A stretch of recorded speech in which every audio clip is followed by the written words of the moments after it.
Densitas suatu material adalah massa per volume, ya kan? Tentu di sini kita ada densitas air laut. Nah, densitas air laut ya, itu tergantung kepada salinitas, temperatur, dan tekanan. Makanya fungsi densitas itu adalah bentuknya seperti ini. S, T, P. Ini adalah bentuk fungsi dari densitas. Anda jangan bingung ya kalau lihat gambar-gambar seperti ini atau bilangan-bilangan atau huruf-huruf seperti ini. Ini menunjukkan bahwa fungsi suatu parameter tergantung pada parameter yang lain. Ya, itu kan hal biasa lah dalam fisika. Nah, satuan dalam densitas adalah kilogram per meter pangkat 3 atau gram per sentimeter pangkat 3, tergantung apakah dia MKS atau CGS. Kalau satuannya dalam bentuk CGS, maka densitas itu disebutkan dalam satu koma ya, atau dituliskan dalam satu koma sekian-sekian. Kalau dalam bentuk MKS, densitas itu dituliskan dalam bentuk 1000, sekian-sekian. Nah, yang paling umum itu dalam bentuk gram per sentimeter pangkat 3 ya. Jadi densitas itu adalah 1,02478. Dan perubahannya dimulai di desimal keempat. Jadi desimal keempat di angka 7 itu udah dituliskan. Ada yang menuliskan sampai 4 desimal, tapi rata-rata sampai 3 sih. Kalau ini kan 5 desimal. Nah, rata-rata dituliskan sampai 4 desimal. Jadi 1,0247 sampai sini. Karena perubahannya dalam tiap kedalaman biasanya dimulai di desimal keempat. Densitas air laut itu lebih besar dari densitas air murni. Ya tentulah karena air laut itu memiliki partikel garam. Rata-rata densitas di permukaan laut itu antara atau adalah 1,025 gram per sentimeter pangkat 3. Ya, ini saya tulisnya dalam 3 desimal ya. Jadi biasanya di 3 digit terakhir juga sudah mulai kelihatan perubahannya. Ini adalah ilustrasi bagaimana perbandingan massa dengan volume. Jadi ini ada densitas A, B, C, dan D. Jangan pernah lupa ya kalau densitas itu adalah massa per volume. Di sini di kondisi A, volumenya adalah kubusnya ini dan massanya adalah 4 partikel ini. Di B, nah ini lihat, dia terjadi penambahan densitas. Pada volume yang sama, ada massa yang bertambah. Ya kan? Kalau di C, dia mengalami densitas yang berkurang. Volumenya naik, tapi massanya tetap sama dengan di A. Nah, kalau di D, ini juga sama mengalami penambahan densitas. Tapi bedanya di D, nah kalau misalnya ini yang hijau-hijau ini adalah partikel garam, nah ada partikel lain dalam satu volumenya. Misalnya sedimen, misalnya mikroplastik. Di awal-awal video itu kan disebutkan kalau yang namanya air laut itu ada partikel terlarut di dalamnya. Jadi dalam 1 liter air laut ada partikel apa saja. Jadi di dalam 1 liter air laut dapat berisi beberapa partikel. Senyawa kimia misalnya, atau misalnya ya ini sedimen, misalnya mikroplastik. Di sini menunjukkan bahwa di dalam satu volume air laut yang direpresentasikan oleh gambar kubus ini ya, dapat terdiri dari berbagai macam partikel dengan berat yang berbeda-beda. Nah, itu poinnya. Bisa difahami lah ya. Jadi ini sudah mengerti. Jadi kalau Anda membayangkan air laut atau saya nyebutin air laut, pikiran Anda sudah tahu, oh di dalam air laut itu ada partikel. Partikelnya apa saja? Yang pertama garam. Nanti kalau Anda belajar oceanografi kimia, berarti ada partikel senyawa yang lain. Atau misalnya ada sedimen, ada mikroplastik. Ya partikel-partikel yang memang terlarut di dalam volume air laut. Oke? Yang perlu Anda ingat adalah dalam satu volume air laut, semakin tinggi densitas, maka dia semakin berat. Ya karena memang densitas dengan berat atau massa berbanding lurus. Bisa difahami itu ya. Sekarang Anda bayangkan begini. Jika suatu benda, massanya berbeda, volumenya sama, didorong oleh suatu gaya yang sama, pasti Anda tahu mana yang bergerak lebih cepat. Ya tentu yang massanya lebih ringan, ya kan? Nah ini menjadi inti dari yang namanya pergerakan massa air laut. Kita lihat di depan ya. Nah ini semakin ke dalam perairan, densitas semakin tinggi. Dan juga dampak perubahan tekanan terhadap densitas itu lebih besar dibandingkan perubahan temperatur dan salinitas. Jadi maksudnya ya semakin ke dalam, densitas semakin besar. Dan semakin ke dalam kan semakin besar tekanannya. Begitupun juga semakin besar densitasnya. Jadi sekali lagi, dampak perubahan tekanan itu akan lebih besar terhadap perubahan densitas dibandingkan terhadap perubahan temperatur dan salinitas. Ini mah logis lah ya. Semakin ke bawah kan semakin mengendap. Tadi kan saya bilang kalau densitas itu berbanding lurus dengan massa. Kalau semakin ke bawah, tentu semakin mengendap. Ya kan? Ya, kalau semakin mengendap berarti semakin apa? Semakin berat. Ya itu mah logika sederhana lah. Yang namanya, kalau Anda bikin kopi juga kan, Anda kocek, tuh teraduk, lama-lama dia akan mengendap. Semakin ke bawah ya semakin berat. Kalau volumenya airnya sama, berarti yang di atas mah tidak ada endapan, yang di bawah ada endapan. Kalau yang di atas berarti densitasnya berkurang kan? Karena endapannya ada di bawah. Saya yakin Anda paham lah itu ya.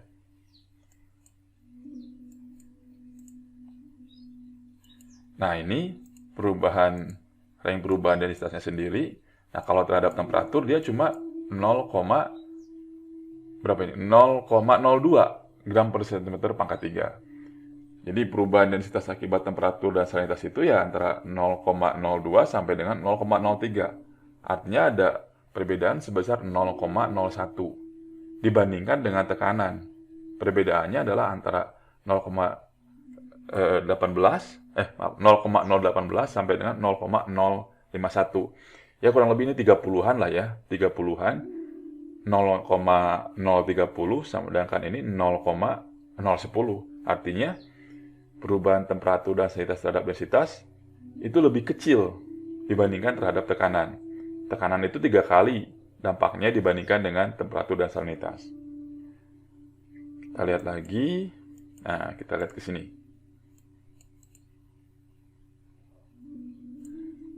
Secara umum, massa jenis itu disimbolkan ya dengan lambang Rho. Nah, untuk air laut supaya praktis itu diberikan notasi sigma, bentuknya seperti ini. Dan seperti saya bilang bahwa sigma ini adalah fungsi salinitas, temperatur dan kedalaman dan pressure tekanan. Nilainya adalah massa jenis dikurangi 1 dikali 10 pangkat 3 dan disebut dengan sigma STP. Kalau tidak ada tekanan, maka persamaannya seperti ini. Ya, ini sama aja sih, dikurangi 1 dikali 10 pangkat 3. Nilai densitas di mana tekanan ikut dipertimbangkan disebut sebagai densitas in situ. Dia dinyatakan dengan notasi berbentuk seperti ini. Jadi kalau ini tuh nggak ada tekanan, maka notasinya adalah sigma sebagai fungsi T. Nah kalau densitas ada fungsi tekanannya, maka sigma fungsi S, T, P. Inti dari slide ini adalah penotasian daripada densitas air laut. Kalau ini kan massa jenis secara umum. Kalau ini adalah densitas air laut. Gimana sih Pak? Bingung? Nah, kita lihat ini ke sini ya. Nah, bedanya cuma di sini aja. Kalau Anda menggunakan notasi Rho, maka dia ada satuannya. Gitu. Kalau satuannya sigma, itu tanpa satuan. Kenapa tanpa satuan? Karena sigma ini adalah Rho dikurangi 1 dikali 10 pangkat 3. Paham ya? Nah ini mas, matematika sederhana. Yang pada poinnya adalah kalau Anda menulis nanti di penelitian, nanti sampai Anda S3 juga ya. Kalau Anda menggunakan Rho, ada satuannya. Tapi kalau Anda menggunakan sigma tanpa satuan, sama saja dua-duanya menentukan atau menunjukkan tentang densitas. Ya densitas itu kan massa air. Ya. Jadi ke situ sih sebenarnya lebih kepada etika cara penulisan. Gak usah bingung lah. Ini supaya Anda tidak bingung ketika Anda baca aja. Ketika nanti Anda baca, ini ada Rho, ini ada sigma. Padahal itu juga. Nah, penentuan sigma itu, ini rumusnya. Jadi ini adalah penentuan sigma T atau penentuan densitas, ya, densitas yang ditentukan dari temperatur dan salinitas. Kalau yang tadi itu kan massa jenis ditentukan dari massa per volume. Oke? Massa jenis itu kan secara umum. Nah, massa jenis itu kan equal dengan densitas air laut. Maksud saya, massa jenis air laut itu equal dengan densitas air laut. Sedangkan densitas itu adalah fungsi dari temperatur dan salinitas. Cara menunjukkannya seperti ini rumusnya. Mungkin Anda bingung, gimana sih maksudnya? Gini, Anda bayangkan air murni. Kalau air murni itu kan tidak ada partikel di dalam airnya. 1 kilogram air murni sama dengan 1 liter. Karena nggak ada partikel apapun. Maka rho-nya itu menjadi densitas. Maka rho-nya menjadi 1. Anda bingung kan? Tadi katanya massa jenis, sekarang densitas. Massa jenis, massa per volume. Densitas rumusnya gini. Gimana sih, Pak? Gini, konsepsi berpikirnya begini. Saya paham Anda bingung. Anda bayangkan air murni. Air murni itu massa jenisnya adalah 1. Massa per volumenya adalah 1. Kenapa 1? Karena dia tidak memiliki partikel. Paham sampai situ ya? Kalau Anda nggak paham sampai situ, susah nih ke depannya. Sekali lagi, massa jenis air murni itu 1. Karena di dalam air murni tidak ada partikel. Sekarang Anda bayangkan air laut. Nah, air laut itu dia memiliki partikel. Ya kan, gambar ini nih. Memiliki partikel. Partikel garam lah yang paling utama. Belum nanti ada partikel-partikel yang lain. Berarti apa? Dalam satu volumenya, masanya jadi banyak. Ya kan? Masanya jadi berbeda-beda berdasarkan kedalamannya. Paham maksudnya ya? Jadi kalau air murni nih ya, kalau itu air murni nggak ada partikel garamnya, nggak ada partikel apapun gitu ya, ya terhadap kedalaman tidak akan berubah-ubah. Ya iyalah, nggak ada yang mengendap. Kalau air laut kan semakin ke bawah semakin banyak yang mengendap. Otomatis yang di permukaan densitasnya lebih rendah dibandingkan dengan yang di kedalaman. Ya, paham ya sampai situ? Sehingga air laut itu tidak bisa menggunakan rumus massa per volume sebagaimana dengan air murni. Karena masanya ya berbeda-beda, semakin ke dalam semakin mengendap. Masanya semakin banyak. Sampai situ Anda paham? Saya yakin Anda paham. Nah, karena massa jenis air laut itu dipengaruhi juga oleh temperatur dan salinitas dan juga kedalaman, maka fungsi daripada densitas air laut itu tergantung kepada temperatur. Nih, dan dengan konstanta-konstanta yang lain. Ya, bisa dipahami ya sekarang ya? Jadi sekali lagi, kalau misalnya densitas itu, kalau air laut itu tidak memiliki partikel, ya sudah bisa disebutkan dengan massa jenis seperti ini, sebagaimana air murni. Tetapi karena air laut itu memiliki partikel yang berbeda di tiap kedalaman, sehingga massa jenisnya, nih makanya rho dulu nih bentuknya, sehingga massa jenisnya berbeda-beda terhadap kedalaman, ya, maka dibentuklah atau dibuatlah yang disebut dengan notasi sigma, densitas. Ya mungkin Anda akan lihat rumus ini mengerikan. Waduh, ini gimana Pak? Nah, sebenarnya di dalam menentukan sigma atau densitas, nah, itu belum mungkin diukur secara langsung. Ya, jadi Anda bayangkan diambil satu-satu setiap lautan, nggak kayak gitu, diambil satu, tidak. Tapi ditentukan dengan melakukan hasil pengukuran terhadap salinitas, temperatur, dan tekanan. Nah, kalau misalnya hanya fungsi dari salinitas, ya rumusnya seperti ini. Begitu. Kalau ini fungsi dari temperatur. Bingung ya? Ada dua. Nah, sebenarnya untuk menentukan densitas itu bukan dari persamaan-persamaan ini. Ada yang disebut dengan diagram TS. Nah, ini TS diagram. Jadi semakin kedalaman, ada perbandingan antara temperatur dengan salinitas terhadap densitas. Nah, lain-lain ini adalah densitas. Nih, Anda kan sudah belajar massa air tuh. Anda sudah belajar temperatur dan salinitas. Saya yakin Anda pasti sudah diajarkan bagaimana cara menghitung densitas dari diagram TS. Ya, jadi saya nggak akan terangkan lagi deh. Ya kan sesimpelnya beginilah. Kalau misalnya ininya 3,5 gitu ya. Oh ya 3,5 salinitasnya. Kalau misalnya ini temperaturnya ya ini berapa nih lurus ke sini.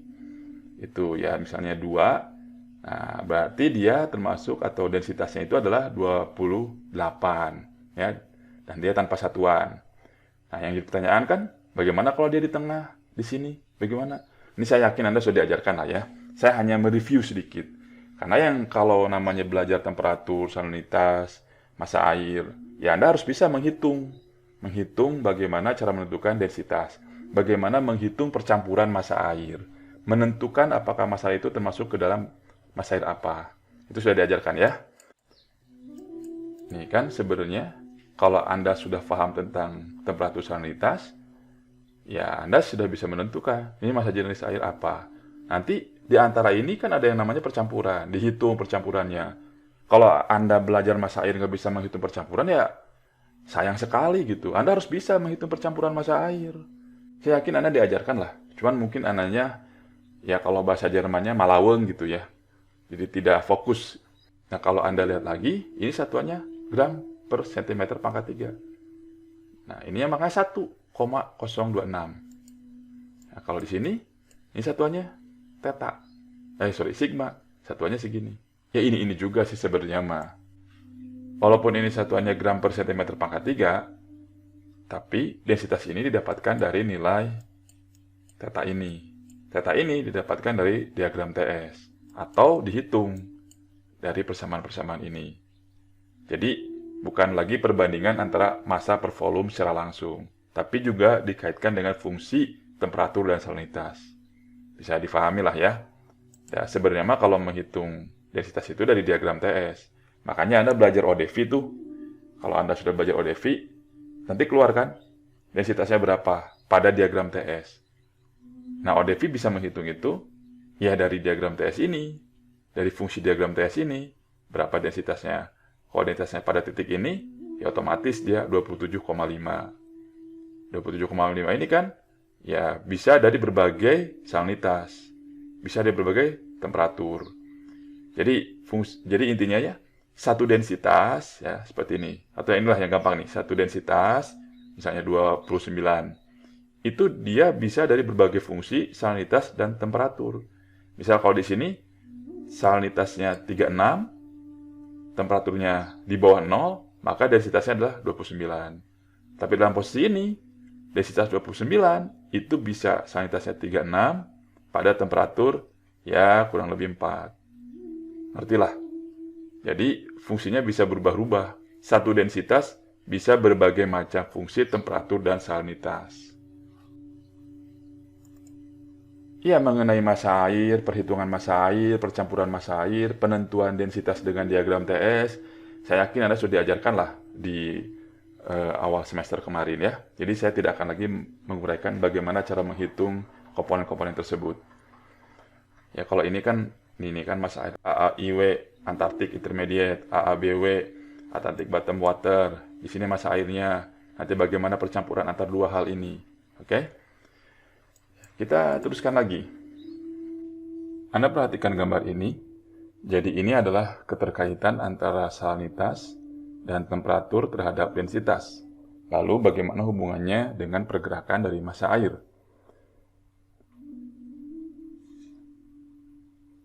Pada gambar yang pertama, di sini ya, kalau misalnya low evaporation, high rainfall, jadi hujannya sangat tinggi, maka salinitasnya akan berkurang. Densitasnya juga akan berkurang. Akibatnya nanti massa air akan naik. Ya pasti berkurang lah.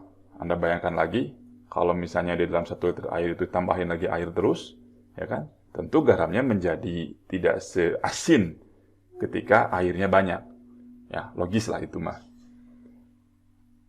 Dan kalau misalnya terjadi kebalikannya, ya misalnya sangat sedikit sekali curah hujannya, low rainfall, maka salinitasnya akan naik, ya kan? Densitasnya akan naik pula. Lalu terjadilah water sink itu turun si airnya, turun massa airnya. Begitupun juga dengan temperatur. Kalau dingin, ini biasa terjadi di kutub. Temperatur yang dingin atau yang turun lah ya, itu akan mengakibatkan densitas yang naik. Terjadilah water sink, tenggelam. Kalau temperaturnya naik, ya, nah, densitasnya akan turun, maka air laut akan naik, massa air itu akan naik. Kalau Anda perhatikan lagi, densitas itu sangat dipengaruhi oleh salinitas. Temperatur juga sebenarnya sama, tapi tidak sekuat pengaruh dari salinitas.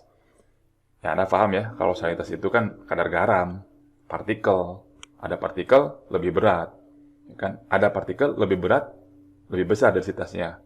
Berarti lebih berat, ya tenggelam.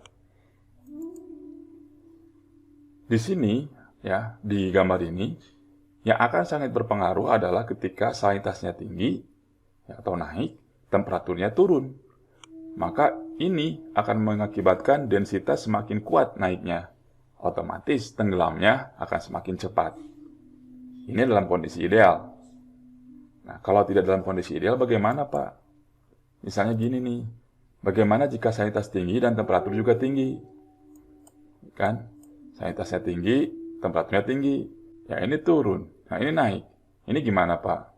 Kita lihat ya, pada gambar ini nih. Sebenarnya apa yang terjadi dengan gambar ini? Nah, gambar ini itu berkaitan dengan kondisi massa air secara umum. Anda lihat di sini ya, heat-nya atau kalornya ya, ada yang diserap, ada yang dilepaskan.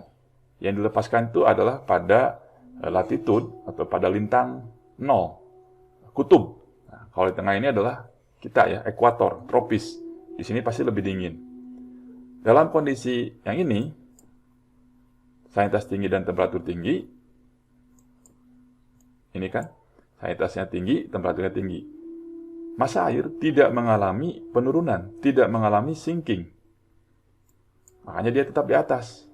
Nah, baru begitu dia menghadapi atau mengalami temperatur yang rendah, ini kan di kutub ya, temperatur yang rendah, lalu juga salinitasnya juga tinggi, ini kan, hijau lebih tinggi, dia turun. Kan? Dia turun. Sebagaimana ini. Maksudnya ya? Jadi ini di permukaan. Apa yang terjadi ketika temperaturnya tinggi dengan salinitas juga tinggi, itu terjadi di permukaan. Tapi ketika air laut ini bergerak ke daerah kutub, ya ini dan juga ini nih, nah, dan juga ini, dia mengalami sinking, dia mengalami tenggelam. Ya, salinitasnya tinggi, di sini masih tinggi, lalu dia tiba-tiba berubah temperaturnya, dia akan mengalami tenggelam.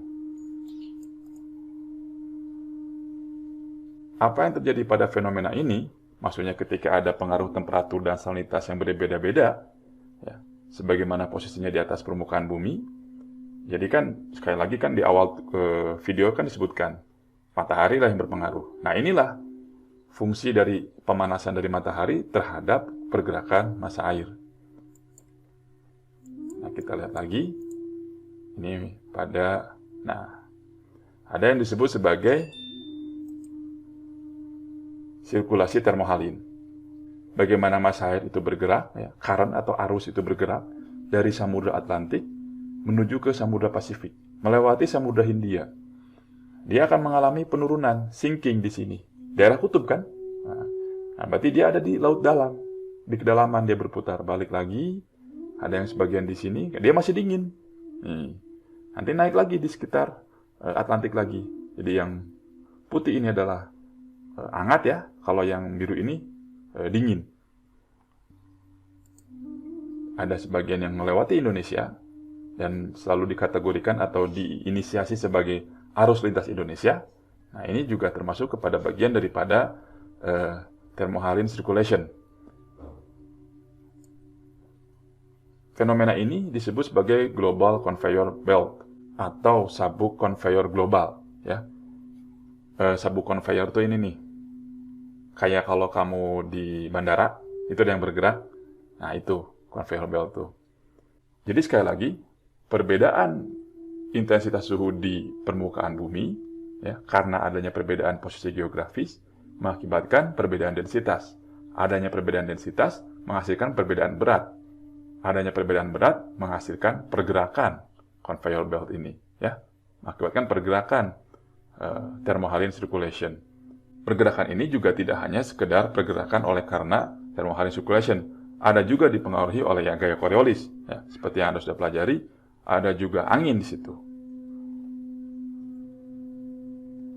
Untuk lebih lengkapnya mengenai conveyor belt ini, Ini Anda saksikan saja nih video kelima ini tentang ocean circulation. Unlike surface currents, deep ocean currents are driven primarily by changes in the density of seawater.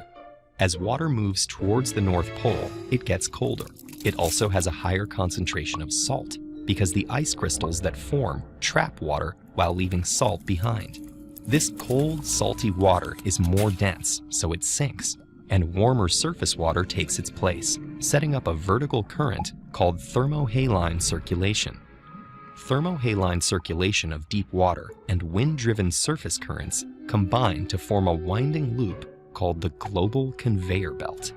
As water moves from the depths of the ocean to the surface, it carries nutrients that nourish the microorganisms which form the base of many ocean food chains. The global conveyor belt is the longest current in the world, snaking all around the globe, but it only moves a few centimeters per second.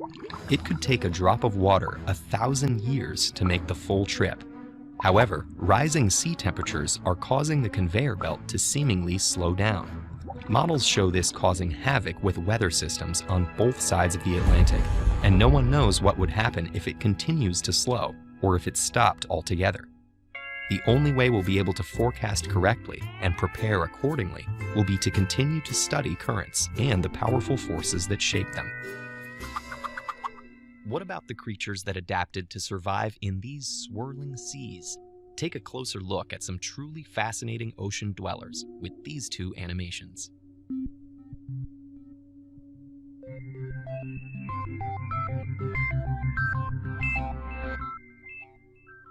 Setelah Anda menyaksikan video kelima ini, saya yakin Anda semakin paham tentang ocean circulation dan juga bagaimana pengaruh temperatur dan salinitas terhadap pergerakan massa air.